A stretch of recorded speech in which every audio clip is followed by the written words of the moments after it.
लालच किस हद तक आदमी पर हावी होता है, आइए देखते हैं। देख राधा, तुझे घर का सारा काम आता है, ये अच्छी बात है, लेकिन हमें यह नहीं पता था कि तू पढ़ी लिखी कम है और तेरी छोटी बहन की तो सरकारी नौकरी भी लग गई है। कैसी बात कर रही है माँ जी? सारी बात करके ही तो पापा ने शादी की थी। अब जब छोटी की सरकारी नौकरी लग गई है तो आप लोग ऐसी बात कर रहे हैं? ज्यादा बात मत करियो। हम लोगों को पता होता कि तेरी छोटी बहन की सरकारी नौकरी लगने वाली है तो तुझसे तो कभी शादी ना करवाते अपने होनहार बेटे की। अरे तो मुझ में क्या कमी है? वैसे भी आप लोगों ने तो उस वक्त कहा था कि आप लोगों को घरेलू लड़की चाहिए, तभी पति महेश आ जाता है। देख राधा, 100 की सीधी एक बात बता देता हूँ, तू जा और अपनी बहन को बोल कि उसे यहाँ रहकर अपनी कमाई हम लोगों को देनी होगी जब तक हमारे सारे कर्जे उतर नहीं जाते, नहीं तो तू अपना बोरिया बिस्तर बांध और निकल मायके। राधा पति की बात सुनकर हैरान रह जाती है। दिमाग है भी क्या आप लोगों के पास? क्या बोले जा रहे हैं? साली को घर पर रखेंगे? अरे मोहल्ला समाज क्या कहेगा? और माना पिताजी को उसके पैसों की जरूरत नहीं है, लेकिन वो अपनी कमाई आप लोगों को क्यों देगी? अरे क्योंकि हम लोगों के ऊपर कर्जे हैं, समझी? या तो तू कमा कर ला या अपनी बहन को बोल कि अपनी बहन का घर बचाना चाहती है तो यहाँ आकर रहे। सभी मिलकर राधा को घर से निकाल देते हैं। राधा भी कहाँ जाती, मायके जाकर रोने लगती है। छोटी बहन मीना कहती है, अरे क्या हो गया दीदी, कितना पैसा मांग रहे हैं? अरे अभी दे देते हैं ना, रो मत, अब तो मेरी भी नौकरी है। लेकिन राधा तो रोए ही जा रही थी। नहीं, इस बार लगता है उन लालची लोगों ने कुछ और ही डिमांड रखी है, वरना राधा इतना ना रोती। क्यों बेटी, क्या हुआ है? माँ पिताजी, इस बार जो उन लोगों ने मांगा है ना, वो सुनकर तो आप लोगों के पैरों के नीचे से जमीन खिसक जाएगी। ऐसा क्या मांगा है दीदी? तुझे मांगा है।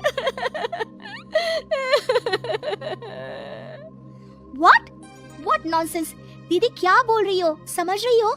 हाँ, मेरी सास ये बोलकर भेजी है कि या तो मीना अपनी सारी कमाई उन लोगों को तब तक दे जब तक उन लोगों के कर्जे खत्म नहीं हो जाते, या फिर मैं मायके में जाकर रहूं यहाँ।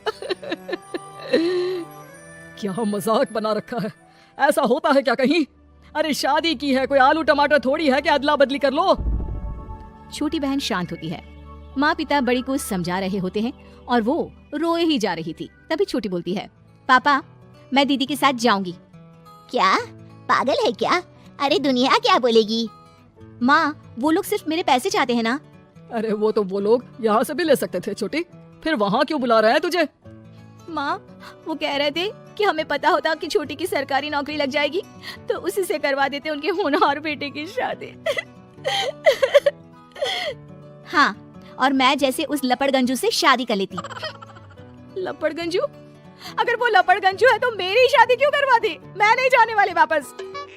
अरे क्योंकि तू बेवकूफ है, तुझे जवाब देना नहीं आता। चल मेरे साथ। उन लोगों को लगता है ना साली पूरी घरवाली, तो अब देखिए साली का जलवा। और शादीशुदा बेटी को पिता भी कितना घर बिठाते।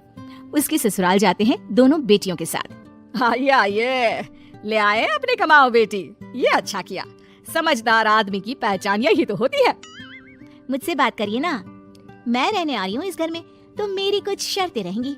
अरे वाह जी वाह, बहन के ससुराल में भी शर्तें? अरे और क्या, आप लोगों को मेरे पैसे चाहिए, दीदी घर का काम करेगी, इतना सब मिल रहा है। वैसे आप तो जानती हैं, बाजार में बिना शर्तों के तो एक पॉलिसी भी नहीं मिलती है। बात तो ये सही बोल रही है, सरकारी नौकरी वाली लड़कियां ऐसा नहीं मिलती। हाँ ठीक है। अच्छा बोलो छोटी बहू, क्या शर्तें हैं तुम्हारी? मैं कोई काम नहीं करूंगी। कैसी बात कर रही हो छोटी बहू, तुम नौकरी करोगी? अरे लाखों कमाओगी कि घर का काम करोगी? घर के कामों के लिए है ना ये बड़ी। दूसरी शर्त, मुझसे कोई बदतमीजी से या ऊंची आवाज में बात नहीं करेगा। अरे कैसी बात कर रही हो तुम तो ख्वाबों की रानी हो। शट अप जीजा जी, साली से मजाक करना अलग बात है, लेकिन याद रहे साली बहन होती है बीवी की, और बीवी की बहन यानी आपकी बहन। माँ ये क्या बोल रही है? बहन? अरे ना बेटा, मैं हूँ ना, बात करती हूँ ना, रो मत बच्चा, रो मत। खैर पिता दोनों बेटियों को छोड़कर चले जाते हैं। अगली सुबह, अरे सरला जल्दी से मेरा और तुम्हारी बहन का खाना पैक कर दो, हम लोग ऑफिस के लिए निकल रहे हैं। लेकिन सरला तो सोफे पर बैठकर टीवी देख रही होती है। देखो जी, मेरी बहन पैसे कमा रही है तो मैं क्यों काम करूं? याद है ना मम्मी जी क्या बोलती थी कि मेरा बेटा पैसा कमा रहा है, तब सारा काम मैं करती थी। अब मेरी बहन कमा रही है तो मैं भी काम नहीं करूंगी। हाँ। अरे साली साहिबा चलिए ना, मैं आपको दफ्तर छोड़ देता हूँ। क्या रेपुटेशन बनेगी हमारी। हाँ हाँ जीजा जी चलिए, आज आपकी ये इच्छा भी पूरी कर देते हैं। छोटी के ऑफिस में। अरे ये कौन है? तेरे जीजा जी है ना? ये कैसे तुझे छोड़ने आ गए? अरे वो अब ना मेरे पास ही रहती है। सभी एक दूसरे की तरफ देखने लग जाते हैं। हाँ वो क्या है ना, दीदी तो पता है घरेलू महिला है, जीजा जी के कर्जे ज्यादा हैं और पढ़े लिखे इतने हैं नहीं कि कुछ अच्छी कमाई कर पाए, तो मेरी कमाई रखते हैं। बस जैसे ही इन लोगों का कर्जा खत्म हो जाएगा मैं अपने घर चली जाऊंगी। पास खड़े जीजा जी का मुंह बन जाता है। घर आकर, छोटी तुम ये क्या बकवास कर रही थी? ये सबको बताने की क्या जरूरत थी? अरे जीजा जी आप खुलेआम सबको ये कहे कि साली आजकल मेरे साथ रहती है तो लोग क्या सोचेंगे आप जानते हैं ना। अरे उससे कुछ मत बोलना बेटा, चल मेरे साथ, तुझे ना बाजार का डोसा खिलाती हूँ। चल चल चल। हाँ दीदी तैयार हो जाओ, डोसा खिला रही हैं आंटी जी। तीनों जा रही होती है कि पास मोहल्ले की कुछ औरतें वहाँ पर जमा रहती है। अरे लाजो बहन, बहू की बहन यहीं रह रही है क्या? हाँ हाँ इसे भी रख लिया है। अब आप तो जानती ही हैं कि हम लोगों का दिल कितना बड़ा है। जी इन लोगों का दिल उतना ही बड़ा है जितना इन लोगों का कर्जा। अब बेचारी बुढ़िया का बेटा लायक तो है नहीं और बहू की बहन की सरकारी नौकरी, तो ले आए घर अपने। इनका कर्जा अब मेरी कमाई से ही तो खत्म होगा ना। सबके सामने सास की भी बेइज्जती हो जाती है। घर आकर सास और बेटा दोनों चोटी पर बरस पड़ते हैं। बस मैंने कहा था मुझ पर कोई नहीं चिल्लाएगा, मैं जा रही हूँ अब। अरे लेकिन, अरे जाने देना माँ, मुझे एक बात समझ में आ गई है। अगर हमें खुद पर विश्वास हो तो अपनी समस्याओं को हम खुद सुलझा सकते हैं, फिर हमें किसी की जरूरत नहीं है। उम्मीद है कि आपको हमारी ये कहानी पसंद आई होगी।